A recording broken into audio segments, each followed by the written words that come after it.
why don't you put yourself together? Why don't you take care of yourself? It's like, I could do no right. Yeah. And that is the flag that women need to hear. If you feel like you can't do anything right, even though he's not smacking you around, he is cutting you down. He's making you feel like you should consult him for your decisions because he's more knowing than you. So now you've been brainwashed, gaslit, isolated. Your ego has taken huge hits. You're feeling worthless. You know why he wanted to date me? Because he knew he could abuse me.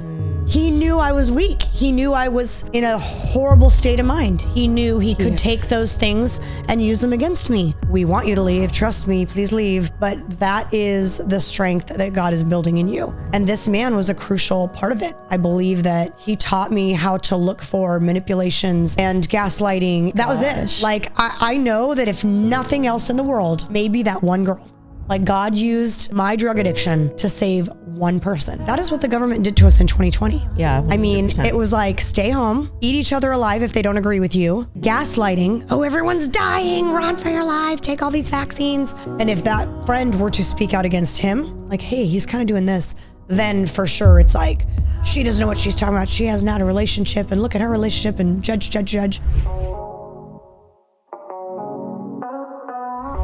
I think everybody out there is going to find happiness in a different way. In society right now, with a lot of quote unquote experts that seem to think that they have the answer for everyone. Accountability means I'm willing to admit that I played a role. Pain, but not just pain, because I think we can turn into martyrs and we can be in pain and suffering and look how much I can carry. We talked earlier about like terminally unique, like look how hard my situation is. Your heart kind of tells you the truth all the time, even when it hurts. In order for you to get all the gifts at the end of the rainbow, you have to be responsible for your own energy. My purpose is to bring change and confidence and leadership to the world, right? So when people see that somebody like me can achieve, it gives them hope. It is interesting when we release our ego and make it less about us and make it more about the people who actually need our message. I do it now. I'm not waiting to be a billionaire to help financially people.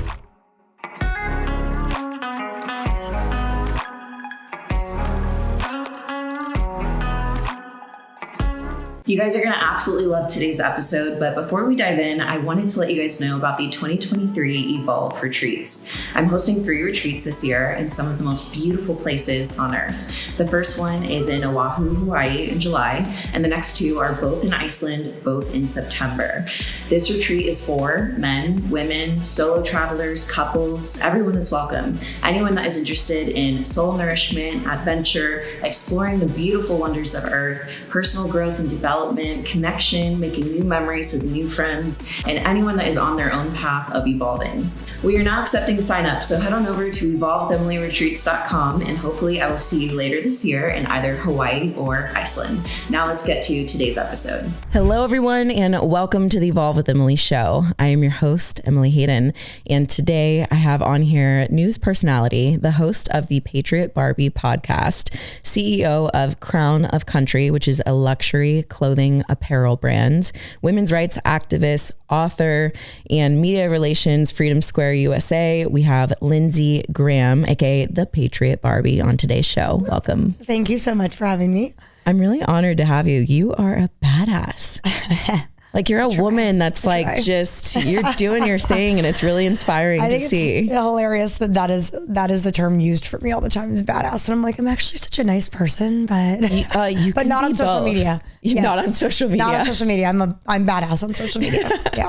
No, you can definitely be both. I'm a huge fan of the contrast of the sweet baddie. Mm-hmm. That's what it is. That would be the love of Christ, and then the other part is like the fire, like the fiery, like the part of you that needs more Christ. What is it called? It's fire and brimstone Christian. Like, oh yeah. Because most of the time that's who I am. Like, yeah. I was debating a girl last night so there was a school board member, I don't know if you saw this, there was a school board member that basically called Christians harmful. Like, they didn't want to hire Christian teachers anymore at their school. Oh, wow. So they canceled a contract with a Christian university, and it was like, well, their statement of faith says that they believe that, marriage is between a man and a woman. So we think that would hurt our LGBTQ community. So we don't want to renew our contract. I was like, are you sure that's discrimination? Like religious discrimination? Right. So I got into a debate with a girl last night, and she was blaspheming so bad.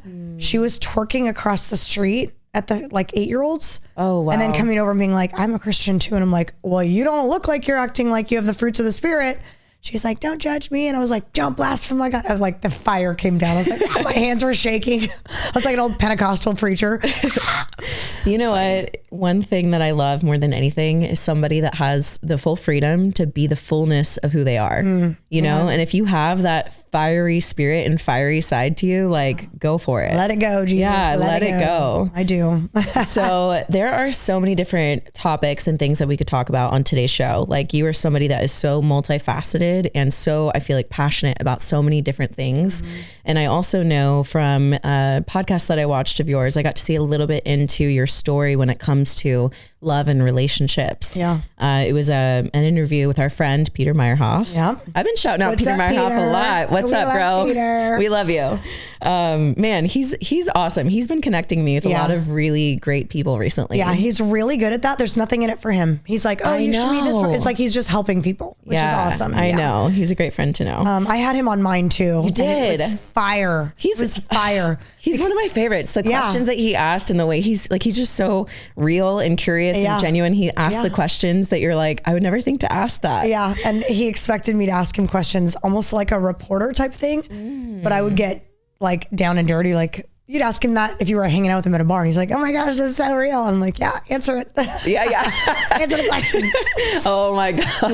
Yeah. Were you a lawyer in a past life? I don't know, but you'd be really great at it. Yeah, maybe. Because I get that part. Okay, so quick sidetrack before we get on to the topic. I love to sidetrack. In high school, I did, I guess what would be known as like debate. I forgot what it was called. Like youth and government or something, where like I was an attorney, I had another attorney on my team, and we had a team of witnesses, and we would go up against other attorneys and teams of witnesses to a judge. And we're all like high schoolers playing these parts. We have to learn how to, do the cross-examination, the direct questioning, and I won the state of Texas. Oh, God. You're like, do I get my license? Do I get a gold star? No. Where's all my attorney fees? That's what I'd like to know. Where's my $1 million? Yeah, I also would not want to be paying the fees for attorney school, though. Correct. Yes, that's correct. Yeah, so I relate to that side of you that wants to... You're like, I was an attorney in a past life, too. Yeah, exactly. Okay, so getting to the topic of today's podcast, I want to talk about love in relationships. I want to talk about how your understanding of love has evolved throughout the years, given your different relationships. I want to talk about healthy relationships versus toxic relationships, because unfortunately, a lot of people go through really bad relationships. It's one of those things that I wish in school they would teach healthy communication, healthy relationships. Yeah. Like, I've always wished for a long time that this school and education system would evolve to teach us things that would really help us in life, right? Yeah, especially like if you're going to do sex ed, like if you think that you need to teach kids about sex, why wouldn't you teach them about other parts of a relationship? Right. Like teach girls how to look for behavior of potential abuse, narcissism, not entrapment, but the possessive. Yeah. That's such a good point. Right. Because it's like they go straight to sex, and it's like, there's so many steps that happen before that we're not taught any of that. It's almost like that doesn't exist. Yeah. Just boy and girl or whatever you are, sex. Yeah. Go straight to it. And here's how you do it. It's like, why don't we learn how to talk to each other? Right. And also the sex, no matter what, isn't safe if it's with someone that's abusing you or narcissistic or like, that so comes good. Before the sex is like, do you trust the person? Yeah. Because now, like in high schools, junior highs, these girls are putting out and they're sending nude pics to boys, and then those boys are sharing it across the school. And it's like, why didn't we teach her to respect herself enough not to send nudes to 16-year-old boys because they can't control themselves? 100%. And now her nude picture is all over the internet. It's like, nobody prevented that. All we did is teach her to go have sex. Oh man, that's so true. There's so much opportunity here to do things a different way. Yep. So let's start the conversation off by, will you give us a little insight into relationships and the evolution of your relationships throughout the years? Ooh, which one? Where do I start? Okay, so I have a relationship with my husband. We'll be married 12 years in August. I have a relationship with, my parents, right? My dad is still alive. So that's a relationship that, you look at as a child that forms what you do. I have a relationship with God, of course, and it's the most important one. I have past relationships. One was extremely abusive. One was just a husband that I never should have married. And, you know, there's can we get into both of those and then kind of work our way up to relationship with God and then relationship with your husband? Yep. I would say one of the most like life altering ones was the abuser. It's really sad because I met him at church and he was such a master manipulator. He looked from the outside like this perfect, amazing man. Good looking. He was successful. He had a business. He drove a nice truck. He dressed nice. He impressed my dad. He was well spoken. He presented himself so perfectly. And this is what we need to teach girls is I found all of these things attractive and they appealing, so much so that when the little tiny red flags started happening, they were so easy to brush off because, well, he has all these other amazing assets. Well, I think if a guy didn't have all these other amazing assets, no girl would date. Like they wouldn't put up with crap, right? If you're ugly and poor and like I'm supporting you and you mouth off to me, I'm probably going to dump you. But so the key is looking for, not that every guy that's amazing is too amazing to be true, but sometimes they're too good to be true. He managed to find me in a very vulnerable place in my life. So at the point that I met this man, and this is shocking, I was actually going to church, but I was a dancer and I was using meth like as an addict.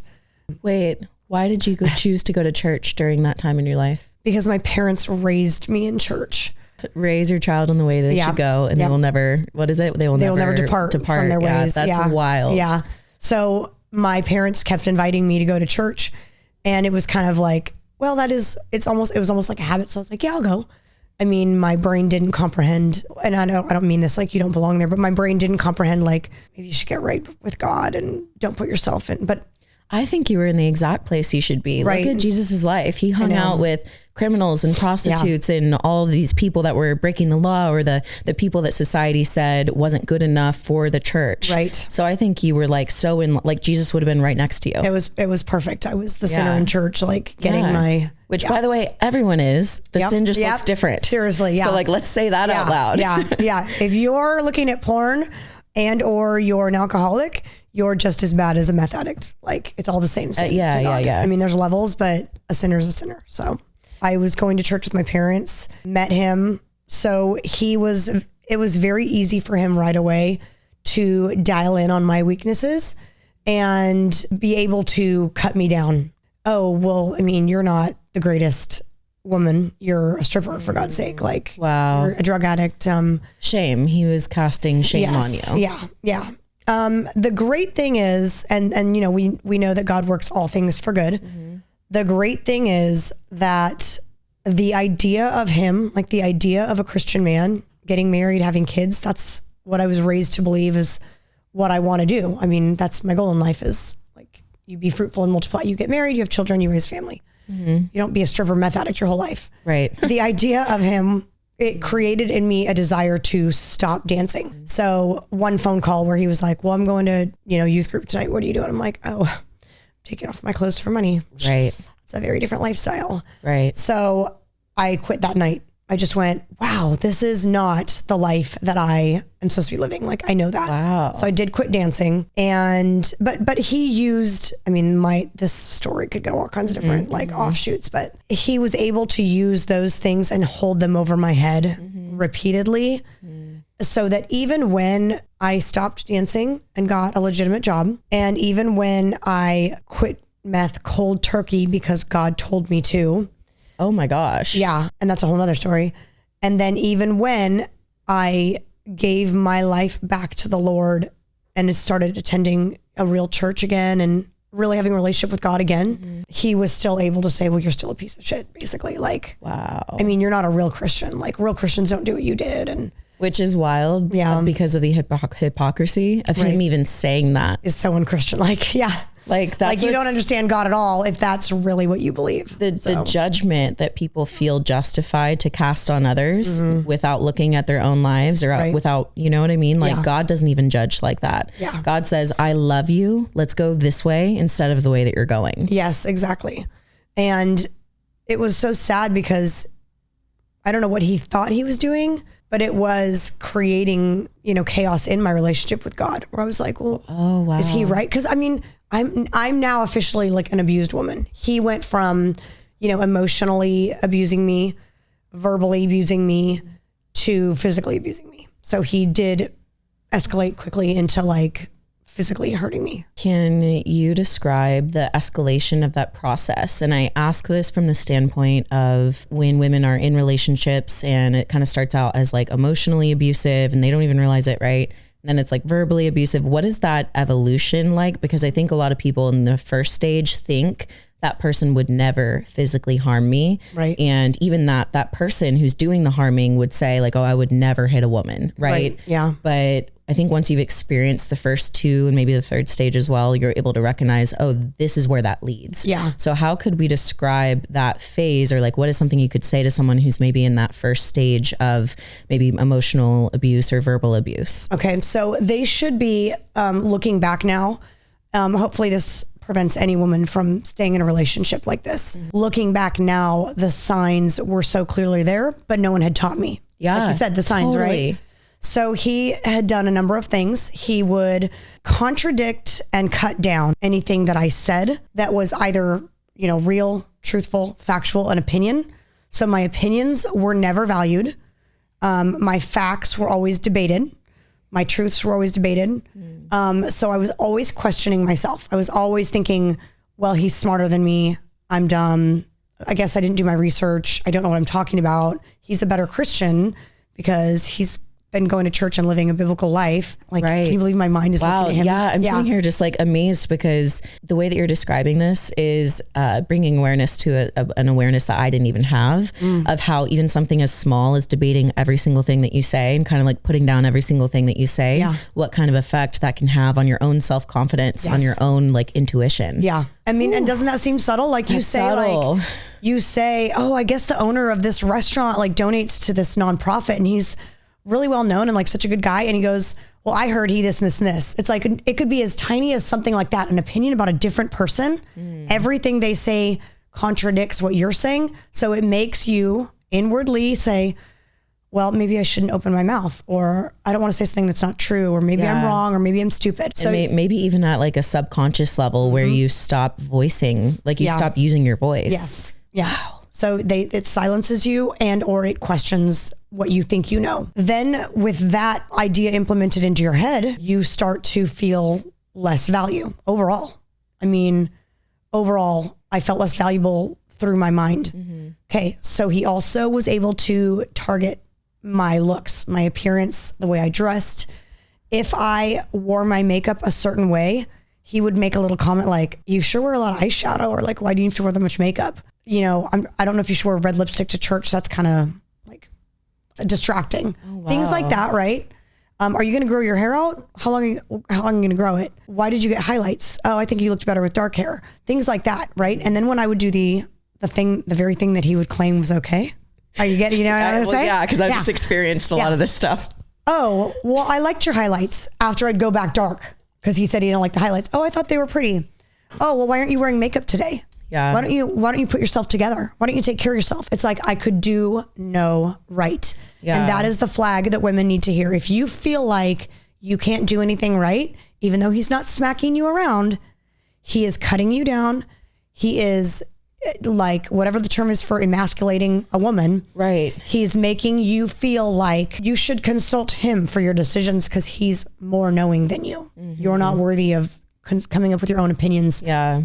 Forming yourself. And it could be something like appearance. It could also be something like maybe you're doing things for him, or you're seeking to serve him in some way, like making him a dinner or doing a chore, or like doing something of service, right? Yeah. And it never being good enough, or him completely like not acknowledging it, or just, oh, okay, thanks. Like no actual amount of real gratitude, like just kind of diminishing everything that you do. Yes, everything. You're right. He also did the same thing with my job. Like I went from dancing, right, to working at a coffee shop. He didn't like that the owner of the coffee shop was a part owner in the dance club, which to me, I was like, baby steps. This is a job. I just quit a job. I need something. Yeah. Oh, well, he's going to make you. Like, no, he's not. I'm serving coffee.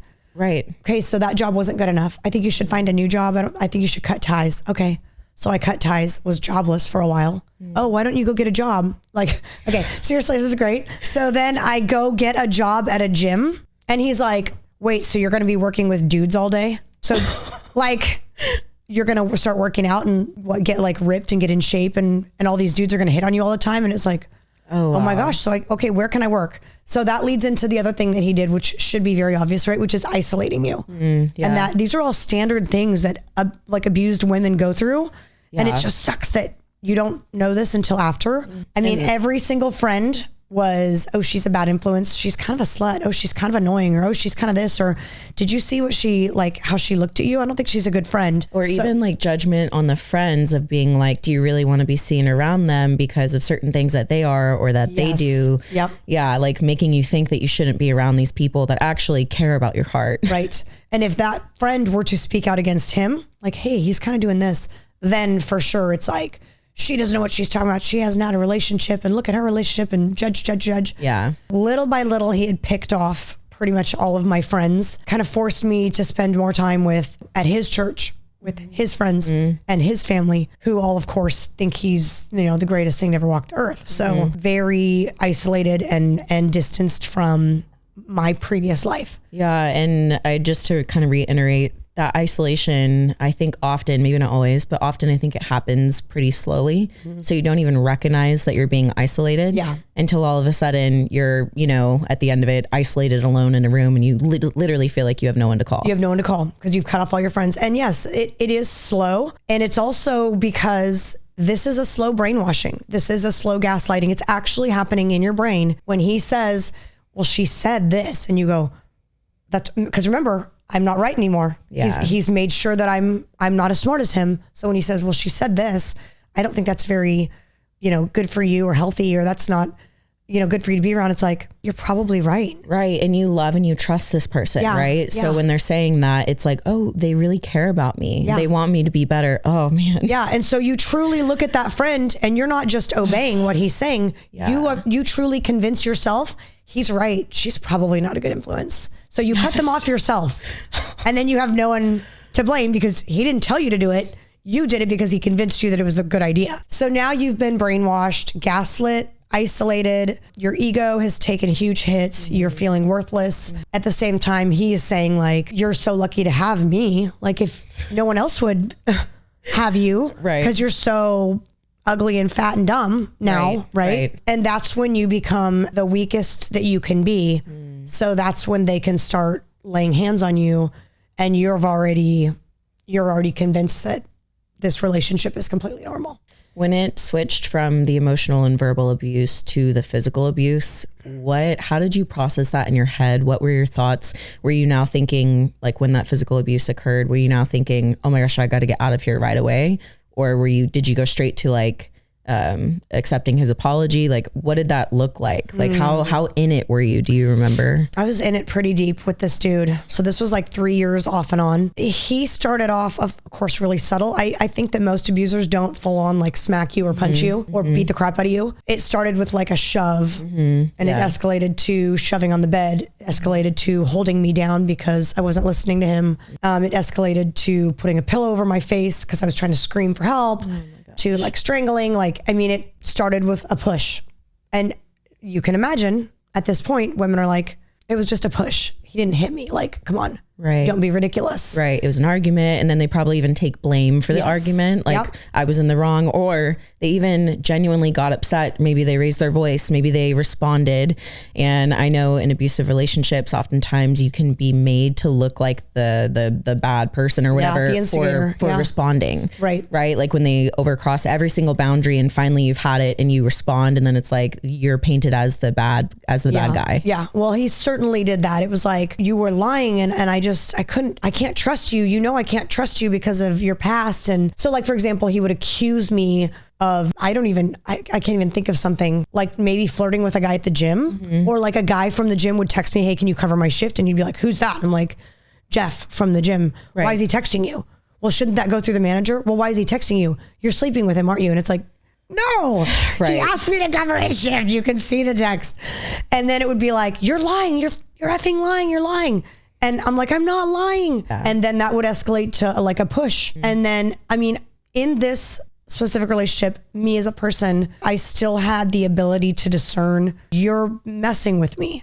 I didn't believe, oh, wow. Oh, well, this is my fault. Okay. I still knew, dude, you are like out of control. I'm not lying. I'm not wrong. You have no right to be pissed at me because you can't trust me. That's not my fault. Right. I would still argue with him. And I think this is probably why I ended up being more abused and not leaving, because I was like, well, I can defend myself. I know that he's crazy. Right. You're like, he's literally wrong. So if I just show him who I am and he sees who I actually am, and that's the thing is like, I feel like the moment you find that you're having to prove who you are to somebody over and over again, it's endless. Yes. You'll never be able to prove who you actually are. Whereas there are other experiences where I've met people and within, I feel like moments, they could see who I was and I never had to prove anything. Yes, exactly. And yet the person that you're literally in bed with, intimate with, you're sharing your most intimate details with, doesn't see who you are. Yeah. Red freaking flag. Yep, exactly. So from like the first shove, at least I wasn't like, oh, he said he was, I did. I mean, he said, oh, he's sorry, whatever. Like, wasn't that big a deal, it was a shove. I'm like a tough chick, I can handle it, you know? As it got worse and worse, I had just normalized it. Again, you know, this is just who he is. He loses his temper. He's crazy. I mean, like, I knew this guy's crazy. And yet somehow, I mean, this is how easy it is to be manipulated. Anyone that knows me now knows, like, never put up with this crap now. Like, you just called me a badass. But you're hearing me be a woman who was like, this man is strangling me and I'm still going back to him, like, over and over and over. I love that you point that out because, you know, I don't want people to see the version of you now or the version of me, right?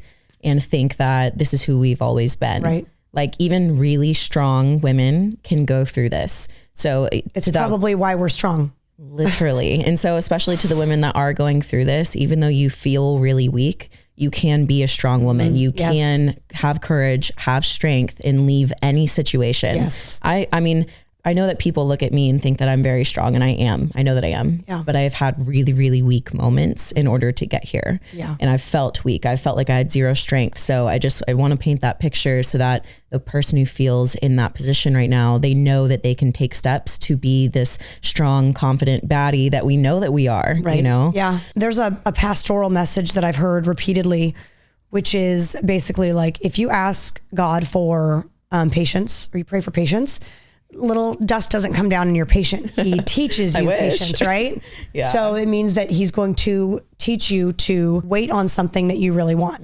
Same with strength. I think if you're praying for strength, especially if you're in a relationship like that, what he's doing is giving you strength as you endure every single moment of that relationship. We want you to leave. Trust me, please leave. Yeah. But that is the strength that God is building in you. And I think, I mean, I wrote a whole book about, you know, my stand in Oregon against the government. And this man was a crucial part of it. I believe that he taught me how to look for manipulations and and gaslighting and red flags and isolation. And wow, you're literally able to take your relational experience and bring that into the world and politics and 15 years later. Yeah. Wow, man. Well, because think about this. I want you to think about this. I just explained how he was able to create me to be a very weak, pathetic person, right? Reliant on him, unable to think for myself, low self-esteem, wasn't working out because God forbid I go try to look good for other men, wasn't wearing makeup because I was a whore if I wore too much makeup, covering myself up. You know, that is what the government did to us in 2020. Yeah. 100%. I mean, it was like, stay home, eat each other alive if they don't agree with you, gaslighting. Oh, everyone's dying, run for your life, take all these vaccines, fabricating and spreading, making you feel stupid if you questioned it. Literally, the government is the abuser and we were the abusees.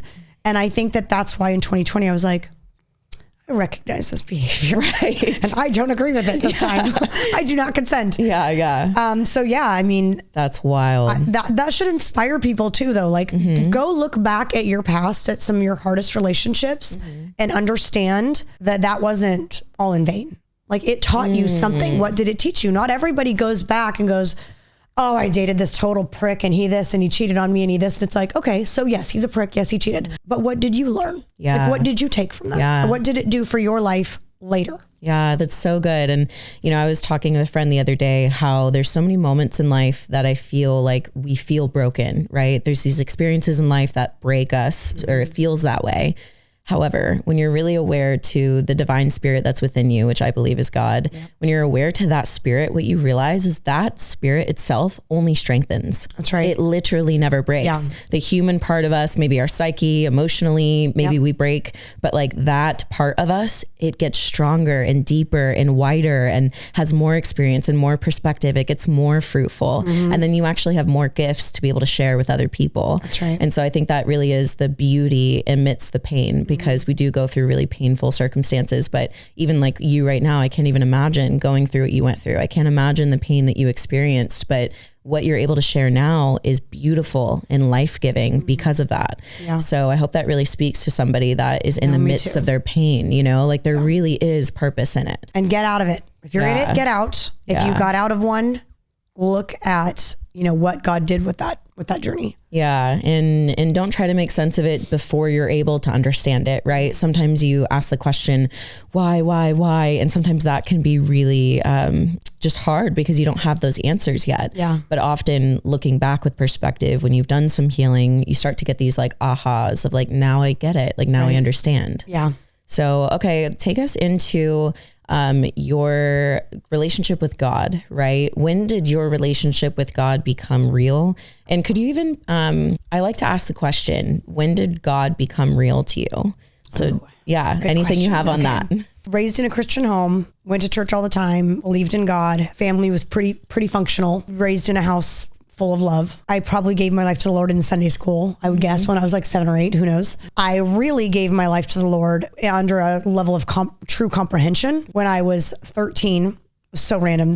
God is so random. I go to church your whole life, but then I go visit my aunt in Ohio and they go to work and I'm kind of at home for a few hours by myself at their house. And I'm like doing crossword puzzles and watching TV, and somehow I turn on like the Trinity Broadcasting Network and there's a pastor preaching, and I don't even know. I mean, I was 13. I don't even know what he was preaching on. All I know is the Holy Spirit came down and I was in my aunt's living room on my knees, praising God and saying, I truly want to accept you. Like all by myself. Gosh. Like what 13. So picture a 13-year-old now, right? Not me.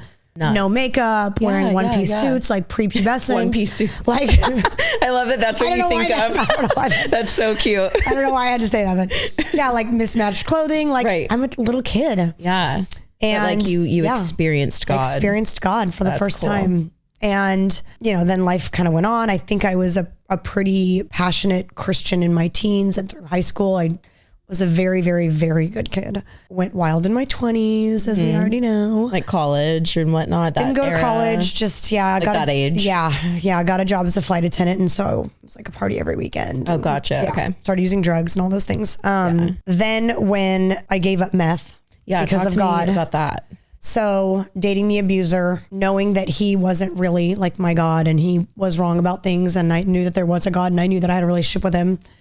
I actually told my boyfriend that I'd quit drugs, and I did not.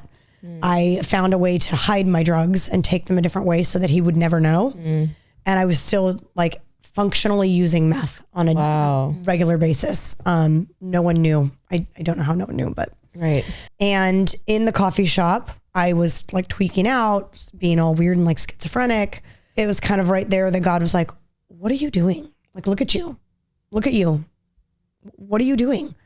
And I felt so ashamed of myself. I'm like, I'm a schizo. Literally, I'm a psycho right now.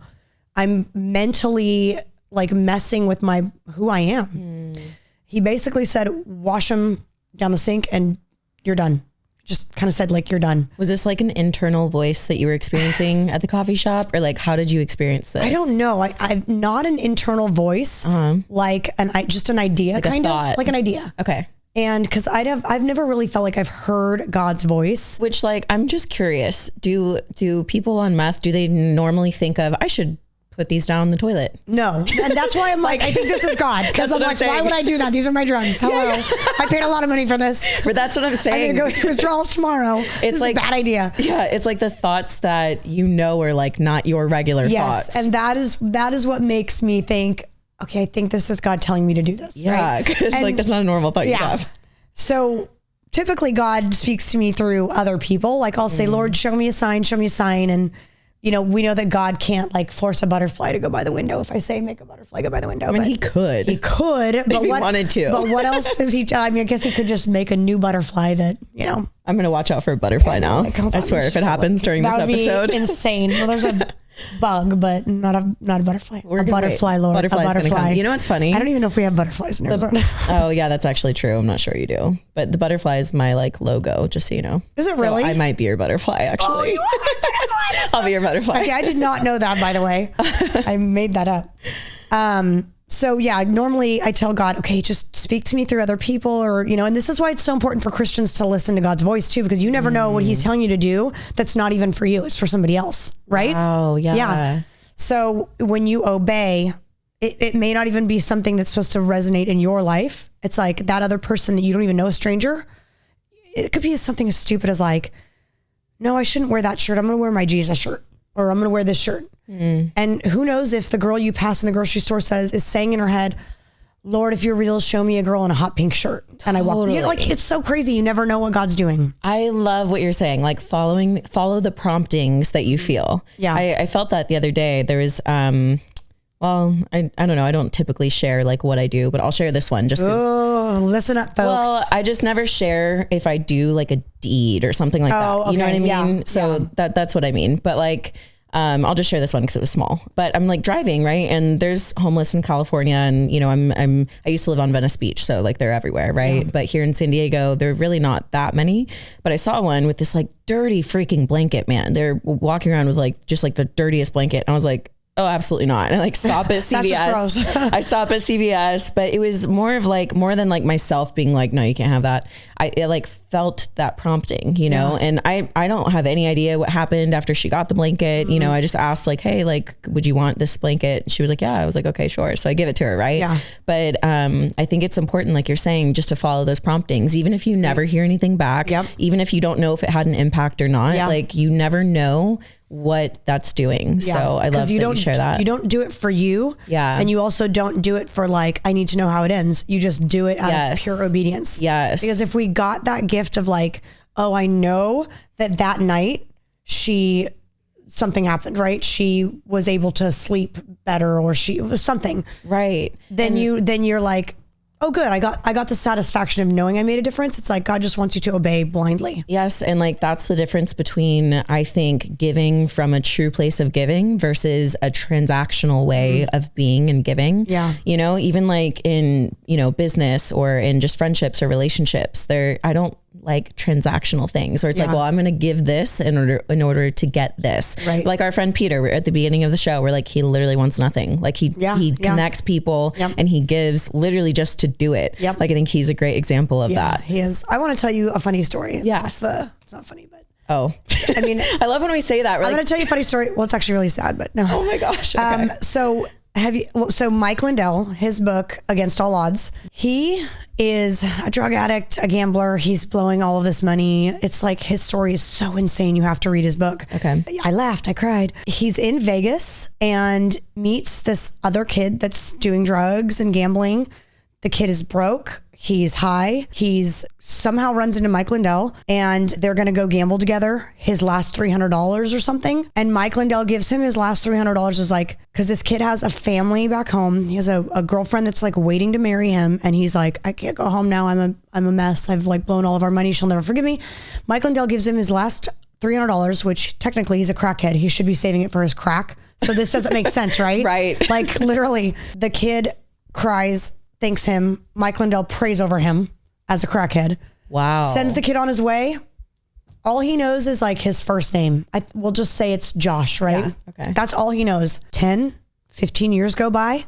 Mike Lindell is speaking at an event or something. And I'm trying to remember the situation in which this man talks to Mike Lindell, but he says, hey, you know, that kid that you talk about in your book, Josh so-and-so, that you gave the $300, whatever happened to him? And Mike's like, I don't know. And he goes, well, I know him. He took your $300. He went home. He begged his family for forgiveness. He got married. He started a business, and he's a pastor in a church. He pastors a church. Oh, like my gosh. And Mike Lindell never knew. He gave a kid $300, sent him on his way, hoped he would go home. Right. Could have went and gambled it. Right. Went home and is like a pastor now. Wow. And Mike Lindell got to be like Excuse me, what? Cool. That's so cool. Yeah. And so I think they finally connected and got to. Yeah. How full circle is that? Yeah. It's wild. And I think about that in terms even of, we both have podcasts and platforms and things like that. And I'm sure you've experienced this before, but where like people will follow you for years or listen to your content for the longest time. And you never know that they're there or they're gaining value from what you're saying until years later they come to you and they're like, I've never reached out to you, but 5 years ago, I heard you say this and I right? Yes, like, yeah. I think it's the coolest thing. And I say that because actually someone at the gym asked me, she wants to start a podcast and she was like, do you have any, like, what could you tell me about your podcasting journey? And that's exactly what I told her, is that like, sometimes you're impacting people that you have no idea about for years. Yep. And I say that for the person that is working really hard on their craft, on their passion, on what they feel purposeful in. Cause there's sometimes when you're working day to day and you're putting all your heart and effort into it and you're not getting that feedback or you're not getting that external validation to know that it's having an impact right now. You just got to believe in it. You got to believe in yourself that if you're in your purpose, you're using your voice, that it's making the impact that it's meant to make, even if you don't know about it. Yep. And it only needs to be one person. Yes. That's like all it needs to be. Yeah. Okay. So let's go back to when God told you to dump my meth down the street. Dump the meth down the street. It's the worst time of my life. No. So I did. I had put meth in pills at this point. I was just taking the pills. Yeah. That was my way of hiding it. And so I put the pills down the sink, turned on the water, watched them go, went through withdrawals, I think for like 2 days where I kind of slept and like How bad did that feel? I don't remember it being painful. I remember sleeping because, wow. I don't know. Is that normal for coming off meth? Yeah. So some people, I mean, if you don't do drugs or no drugs, meth suppresses your appetite and it creates your metabolism is going. That's why they're so skinny, right? Oh, gotcha. You don't sleep. Like you could go days and days and days without sleep. You actually can't sleep. Like if you laid down, you'd just be like, I need to do a crossword puzzle. So like, that's what I mean. Like when I say need to do a crossword puzzle. I'm serious. I had stacks of puzzle books. That's what you do. Thing to me. I just would never think to go do a crossword puzzle. Oh, you do some meth. You'll do crossword puzzles. I promise. Okay. That is what you do. You can't sleep. And so you kind of lose your mind if you don't have something to do. You have to sit and be like focused on something. That makes sense. Or you're kind of like, I'm going to go for a run. Like it's so ridiculous. So you finally slept. So you're awake and you're not eating and you're awake. So then when you come off of it, your body's like exhausted. Yeah. I know people that have slept for like a week straight when they come off meth, if they were like a true addict. Oh my gosh. Wow. Yeah. So I slept for probably a day and a half. I don't remember much else about it hurting or anything like that. So you never did any like AA program or something like that? No, you just quit. I just quit. And I know that we're supposed to be talking about relationships, but I have to tell this story. Yeah, no, too, please. Yeah. No boundaries here. Okay. So I quit. I believed that God called me to quit. I gave it to him, never used again. Didn't struggle with it. I was going to say, did you have the desire to do it again? I had the memory, the positive memory. So like if I were to see it on a movie, I'd be like, oh, I remember that. Oh, like, I see. There's some weird attraction you get to the process of what you're doing when you're doing drugs. I think people don't talk enough about this. It's just weird. Like you hold the pipe and meth it's like a little crystal, but it melts in the pipe. And when it melts, it becomes a fume and you inhale the fume. And the whole process is just addicting. Wow. It's kind of satisfying. It's like, peeling an orange or peeling a sunburn. Wow. You just can't stop. You're like, I'm going to get all of it. Wow. It's a very addicting, there's like a spirit thing attached to that, I think. I think so That's too. Like the first thing I thought of when you were saying that. Yes. There's like this, it's like Yeah, drugs are very demonic, I think, because they alter your mind so much. So I would get, positive memory receptacles from like seeing it on a movie, but never to the point where I was like, okay, what if I just do it once? I mean, I was done. Wow. Like God freed me completely. That's amazing. So, I ended up, cutting off most of the girls that I was doing it with and that were dealing and things like that. And started going to church again with, at a real church.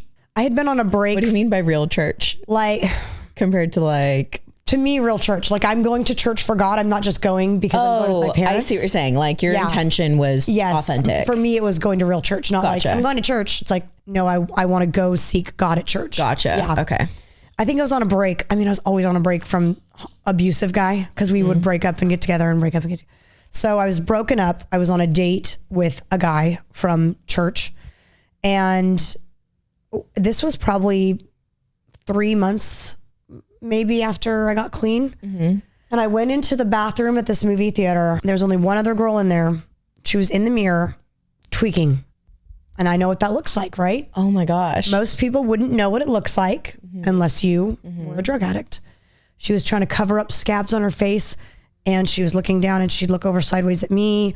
She was being schizophrenic. Wow. And I went into the bathroom and I thought, and I went, oh my gosh, what am I supposed to do? What am I going to do? And I wanted to avoid the situation.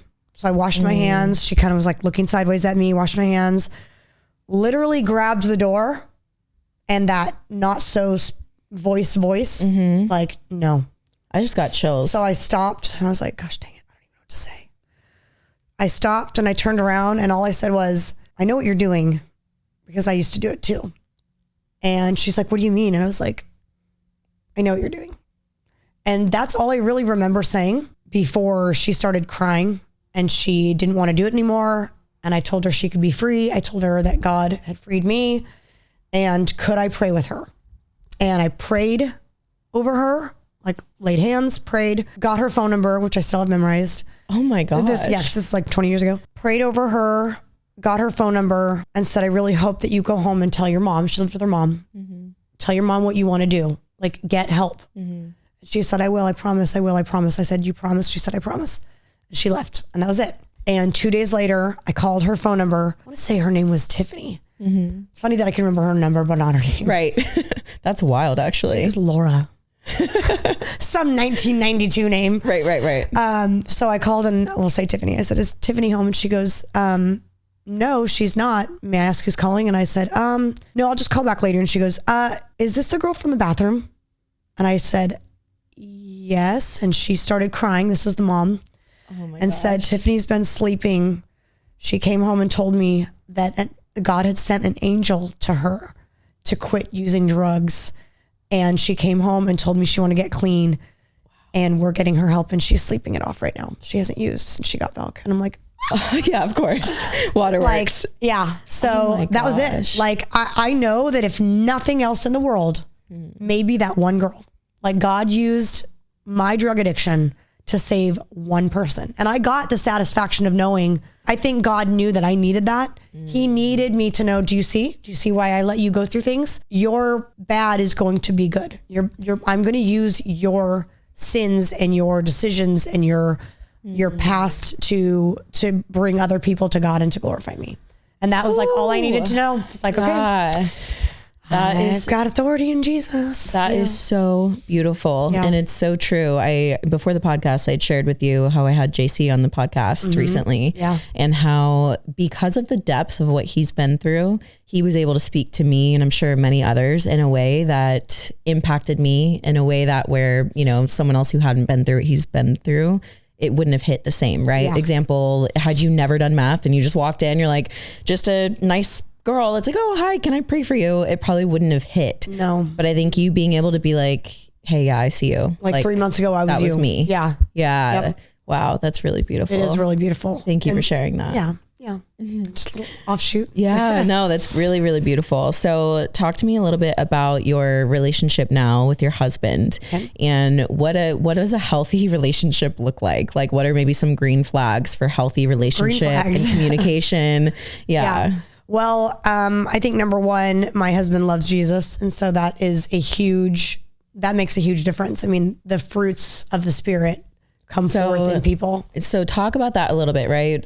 Someone who's like a man of faith, because the last guy was a man of faith, technically, right? So how do we decipher between that? Yeah, great question. Wow. Thanks. Ooh, I'm gonna have to think this one.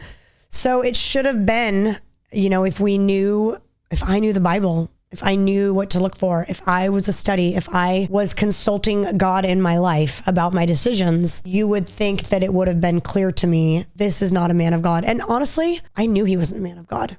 Like I knew it. I was sticking with him anyway for all the reasons we already talked about. Yeah. But I would go home from him and go, he is like not a Christian. Like he is the opposite of what he's preaching. He's a false prophet. And he still is a false prophet, by the way. He is still doing things he did to me to other women. Oh my goodness. Got it on record. He's literally still alive abusing women in Colorado. Oh my goodness. Yeah. But I should have been able to discern that. So I feel like this is a chance for me to say that women should be reading the Bible, talking to God, like knowing what does a healthy person look like? What does a healthy relationship look like before getting into one? Because we get into relationships at 16 years old and we just start dating. Yeah. And you learn along the way, but it's like, I should have been able to look at him immediately and go, this is not normal. And I couldn't. Yeah. And I don't know why. I mean, I was raised with a good family. My dad was not abusive or narcissistic, you know, as far as I knew, to my mom. I don't know what caused me to be so susceptible to this man, except for the place that I had put myself in my life where I knew I was doing crappy things. Well, yeah. And I think, you know, it always starts good, right? It starts good and it feels really good.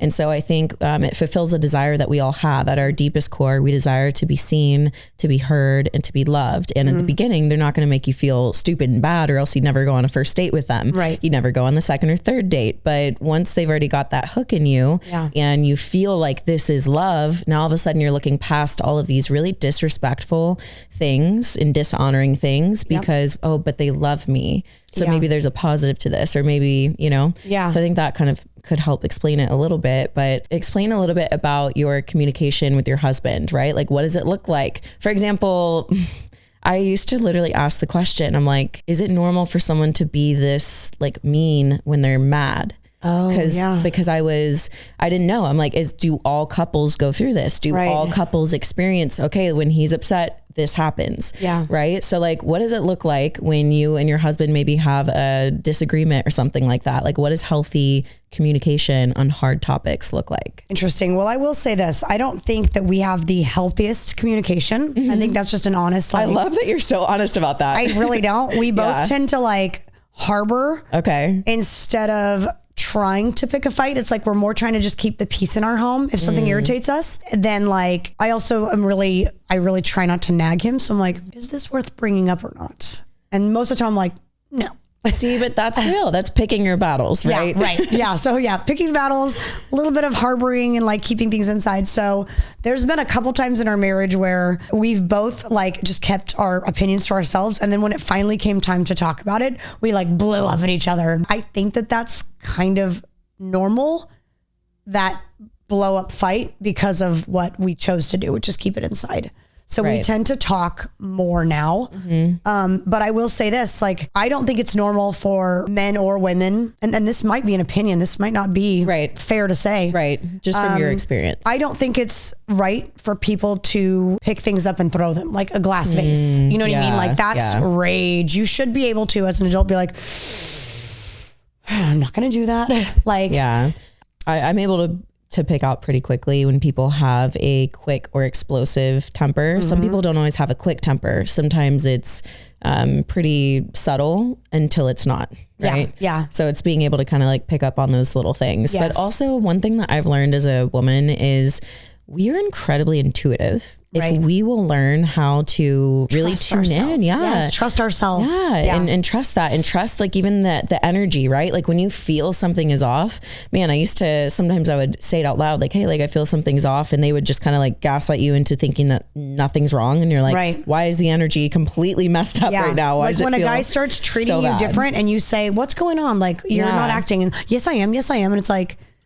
but I know you're not. Yeah, so literally. You're lying. And I've literally tried to explain it to them this way before. I'm like, okay, do you remember when we did this and we were both really happy and in a great mood? I'm like, that happy version of you is like very different than this version of you. It's not there. It's not you. So no, you're don't not. Lie to me. Yeah. Stop lying to me. I'm not stupid. Name calling, I think, is like totally abnormal. I think you can be very, very mad at someone, especially your spouse. I think you get more mad at your spouse because you're in a deep, intimate relationship. I think emotions are higher because you're doing life with this person. Yeah, of course. So you tend to be more passionate, but I don't think there's ever really an excuse for name calling. You know, my abuser would always call me a slut and a whore and all kinds of things like that. And that to me, that's verbal abuse. There is, I saw this, it's like a little saying and it says, let's normalize walking away at the first sign of disrespect. Ooh. And I remember seeing that as I was going through a very emotionally, verbally, energetically abusive situation. Yeah. And I was just like, I remembered that first sign of disrespect where I did actually say, hey, I'm good. Like I was like walking away, but it was then, I was able to, you know, talk to them and they basically expressed that they had only been through really bad relationships. And they were like, I've never been through someone who was, you know, like actually a genuine, sweet, kind person that could communicate. And so then in my head, I'm like, oh, they just haven't been with a healthy person. I will hold the space and I will show them like what it can look like. And so that kind of like kept me there.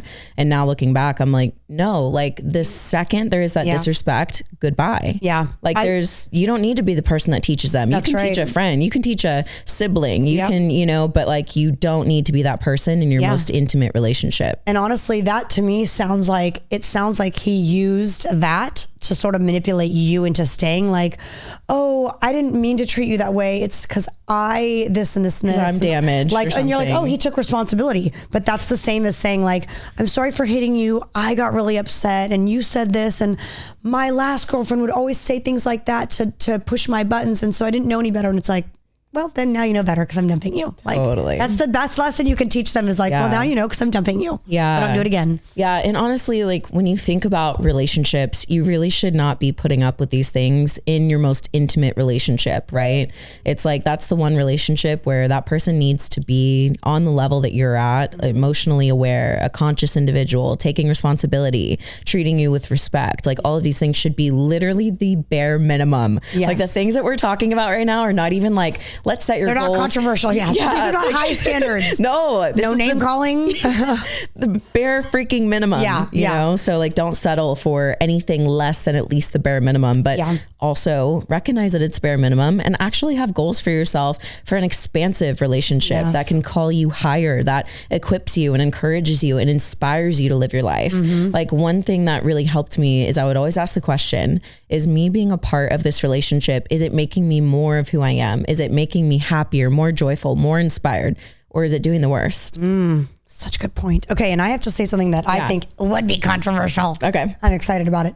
Of course I thought of it like 5 minutes ago, but then you asked another question and I was like, oh, well, I'm going to cut it back in. Yeah. Circle back. This idea stems from like the abusive relationship I was in and me being a dancer and a drug addict. And this man at church who's good looking, dresses nice, successful, has money, drives a nice car, dating me. Think about how weird that is also. Like if he is so successful and so well kept and so charming and good looking and so Christian, why would that man date a drug addict stripper?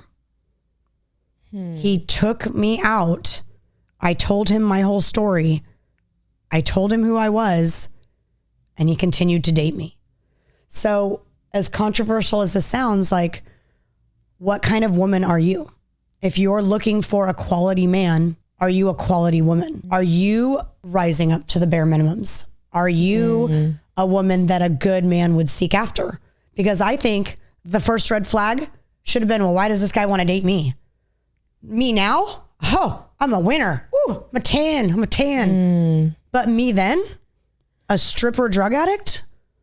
That's a hard... That should have been a red flag. So a man with a good job that's attractive and has everything going probably doesn't want to date a meth addict stripper. Am I right? Yeah. So that red flag should have been, you must have a very, very major flaw to want to court a meth addict. Because his standards should have been like, yeah, I'm looking for a wife. I'm so sorry. But like right now, you're not it. Right. So my first red flag should have been that.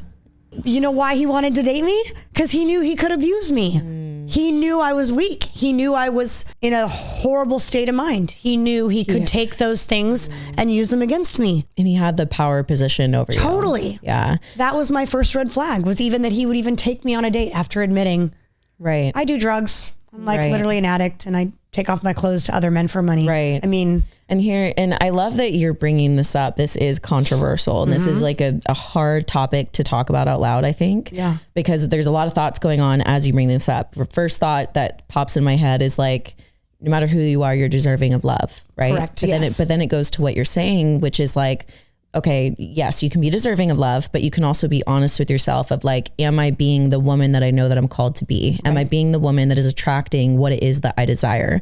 And that's a real question to ask yourself. And it's not a question to put yourself into shame for any experience that you're having, but it is to call yourself higher in love so that you can experience the love that you want. Yeah. And just, wow, really great point to make there. Who you are is who you can expect to love you, right? Yeah. Like my husband now, I mean, if something were to happen to me and he was dating again, like he would never date a meth addict. He knows he has a lot to offer. Right. And again, I'm literally this person, so I'm not slandering them. I'm just saying we make these bad decisions. We compromise ourselves. We compromise our value. And then I think some women tend to be like, he'd be lucky to have me. Because just because you're skinny and pretty doesn't mean he'd be lucky to have you. Are you a good person? Yeah. Are you loving? Are you sweet? Are you successful? Do you strive for more? Because that's the kind of partner we look for. We can't demand a man be fit, successful, a provider, a protector, Christ-like, and then be like, I can do whatever I want. 100%. I love this because I'm all about personal responsibility. Yeah. And what you're saying is like at the deepest level, take inventory of yourself, of who you are, not who you think that you are, who you portray yourself to be on social media, but what do your actions show? Who are you behind the closed doors? And that's what you're going to expect to get out, because our subconscious and our energetic beings, that's what's putting out the frequency, so to speak, right? Like we can have this concept in our heads of who we are all day long, or what we expect or what we want, but we will never outthink who our energetic being is. So the way that we change and transform is by changing that. And the way we do that is by our actions, our thoughts, our beliefs about ourselves. So I think it's great as people want to make these like lists for what they want in a romantic partner. First, make your own list. Yeah. And first ask yourself, what would your ideal partner, what is their list to look like at home? Right. Yeah. You know, and really diving into that, because I think that'll help you to figure out how it is that you want to live your life. Yeah. Yep. Absolutely. Yeah. Oh my gosh, this has been amazing. I feel like I know we haven't even like I know we got through barely 2 relationships. I know. Well, I know that we're at the end of today's show, so I guess I kind of want to wrap things up here by kind of asking you first, is there anything that you feel is on your heart right now that maybe we didn't discuss, or we kind of went over quickly, or maybe just like a piece of advice for someone who maybe could relate to your past? Is there something that you could speak to them right now, or that might be on your heart? I think one of the most beautiful things that I've discovered is that people will fail me. People will fail you. People have and will fail everyone. And I love that God has used these relationships to reveal to me some purpose and a calling, and using it for good. But I think, you know, it's important that everyone, not just women, but men, realize that your relationship with God is the greatest one you're ever going to have. It's never going to fail you. You say, oh, everyone's worthy of love. Well, we are loved. You know, the stripper meth addict is worthy of love, but probably not from a male potential spouse.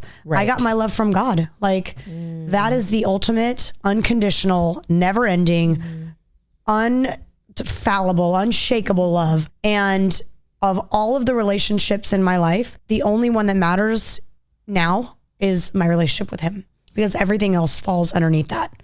You know, like I could not in any way sit here and say that my relationship with my husband is perfect or even amazing at all times. Right. We've been married for 12 years. You can imagine there's ups and downs, but I try to always put my relationship with God in charge of my relationship with my husband.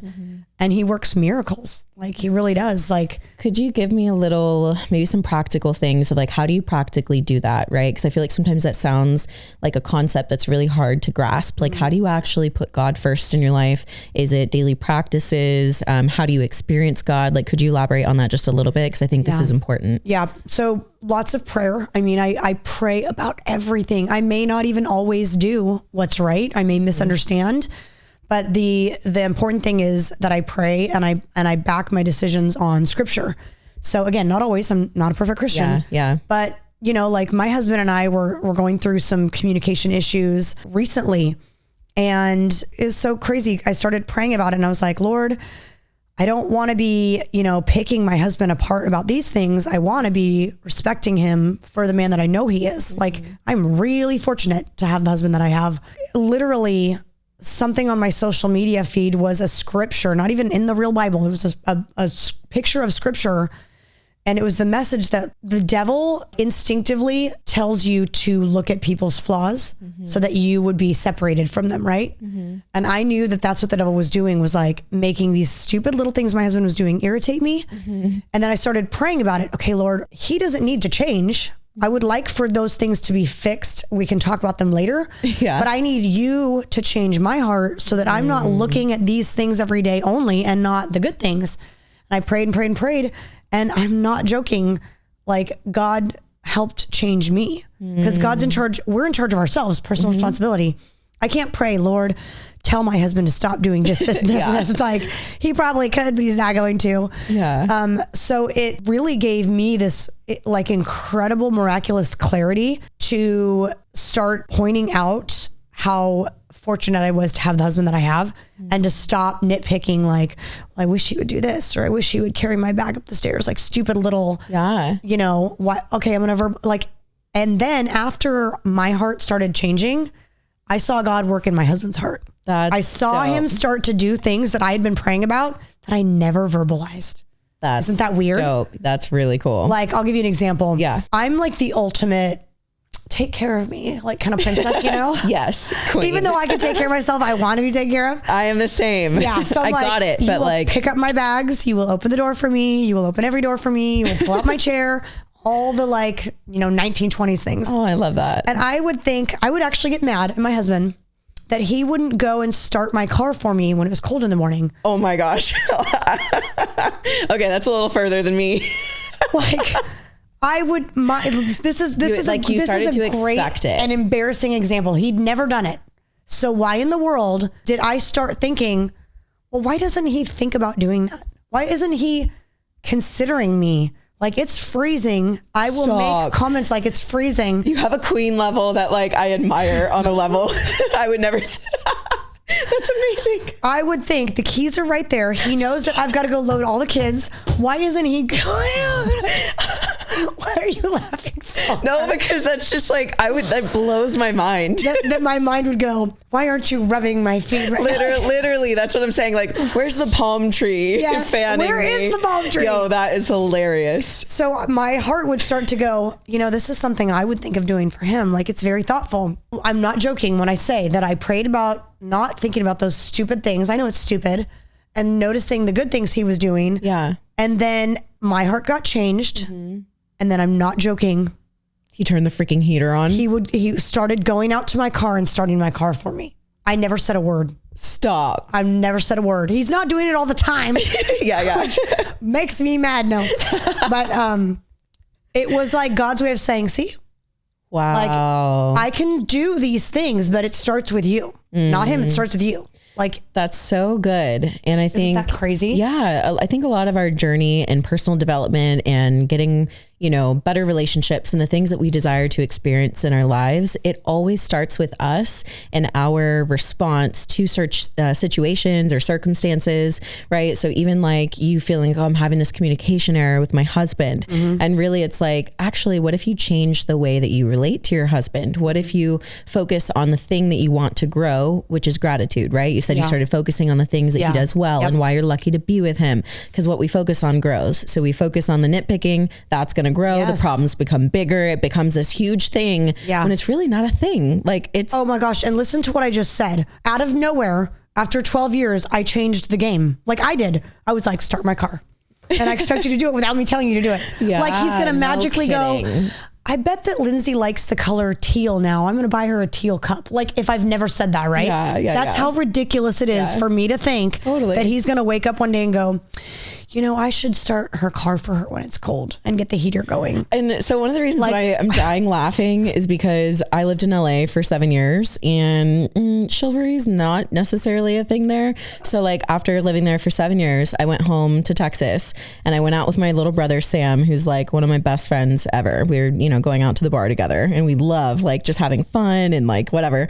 So the Uber pulls up, we go to the Uber and my brother opens the door for me to get in. And I legitimately almost cried. Oh, see, doesn't it feel good to be treated like a queen? It was so sweet. Yes. I was like, I didn't realize like I had not had the door open for me in so long that like it touched my heart in such a way. I was like so thankful of it. So that's why I laugh when you're like, and the heat. I want the heat on while I'm in bed. And I do. I want my door opened. I want the door. Like I've decided as a female in life forever, I'm going to just start standing at doors until men open them. Stop it. Like any man at all. I'm just going to stand there waiting and be like, I'm a lady, open it. I think that we as women, I love your fire. We need to start expecting more too. Please remember that like the feminist movement has pretty much destroyed us. Like it's destroyed the idea that we deserve that kind of respect. And I still think we do. Wow. But there are women in society right now behaving like little whores and then demanding respect. And it's like, you can't That's real. twerk on your TikTok in a bikini in Vegas on the table and then demand respect. You just can't. We're all guilty. We're all sinners. I'm not judging you. I'm just saying you behave the way you want to be treated. And I'm at a point in my life I'll be 42 tomorrow. Oh my gosh, happy birthday. Thank you. I'm sorry I don't have a crown for you. Are you upset with me? You got me a coffee. I wear an invisible crown at all times. So it's Stop. You're amazing. I'm wearing a crown right now. I'm like at a point in my life where I look around at what I've done. I'm successfully married. I'm a mother of 3. I treat myself with respect. I demand respect because of how I behave and what I do and how I've lived my life and what I've overcome and who I am as the daughter of the king. I think it's okay if I insist that you respect me. Yeah. And if you don't, toodaloos. But like, why can't I stand at the door and a man will open it? I birth children. I breastfeed children. Like I carry human life in me. Yeah. Like I think women need to start acting like they want to be treated, but also starting to act like if I do behave in a fashion that is commendable, I would like men to treat me that way.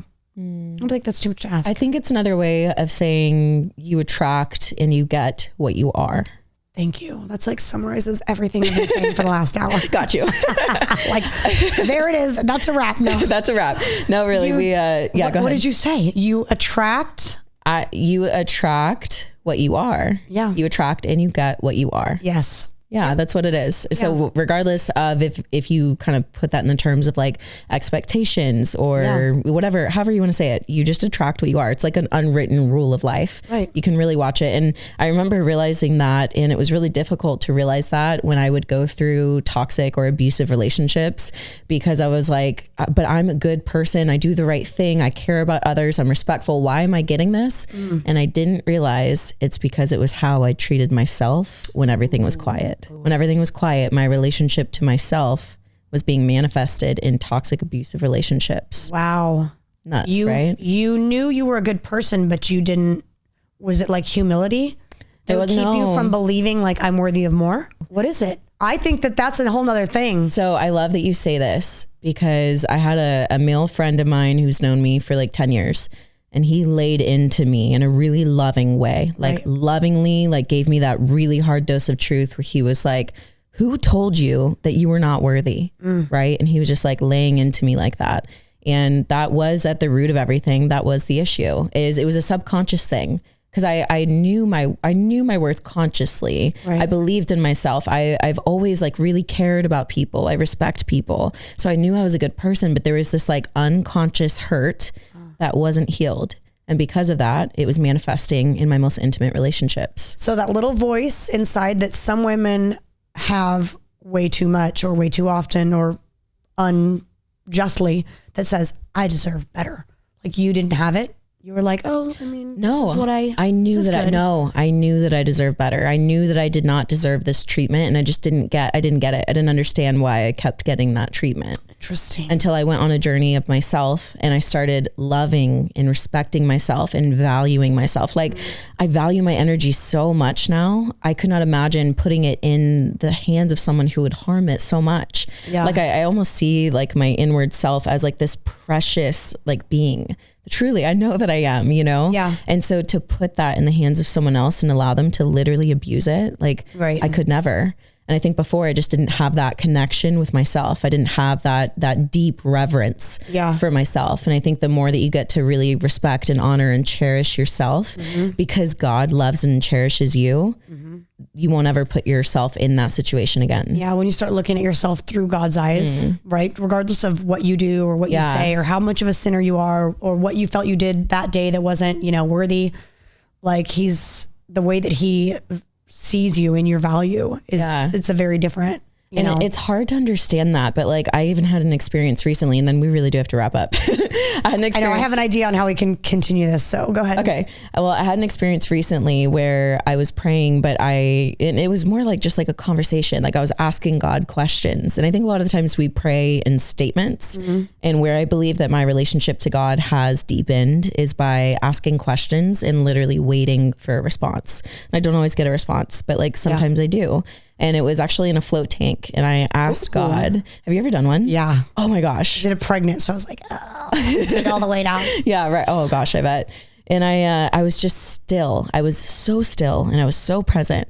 And I asked God, I said, God, how can I be the fullness of who I am in every scenario? Meaning I'm not different for this group, and I'm not different for that group, and I'm not different for that group. Because I realized that I was showing up to a situation and almost like changing the temperature of who I was, like turning myself a little bit up or a little bit down based on how I felt would make others comfortable. Like if you're my bar friends, I can chat to you and have a really comfortable conversation. If you're my church friends, I can have a really comfortable conversation there. And I was like, God, I really want to be the authentic version of who I am always. I've always been told I'm too much or too passionate or too this, right? Yeah. How can I just do that? And God just took me on this thought process and showed me all these different things. And he was like, Emily, I literally love you. I love the you that's making the decision to do this. I love the you that's making the decision I love you. You don't have to earn it. You don't have to achieve it. I know when I say it or I verbalize it, maybe it's not hitting so deeply, but when God like really speaks to you on that level and your heart gets it, like it's a heart thing that you really receive, it just gave me the freedom. It gave me the freedom to be the fullness of who I am, mistakes, failures, wrong turns. Like this is just who I am today. Take it or leave it. Yeah. God loves it. So I don't need your love. I don't need your acceptance. I don't need you to do anything for me. Like God's got me. Oh, that's so good. Yeah. So, okay. And then we got to wrap up. Did you had an idea you said? No, we'll talk about it off. Okay, perfect. Okay, well, thank you. It's illegal, so. Oh, okay. I'm just kidding. Oh, look at me. I'm like, yeah, send it. Time? What do I need to wear? High heels. Yeah. Masks? Are we bringing the masks? We're bringing the masks. We're not wearing them. Nope. At least not on our face.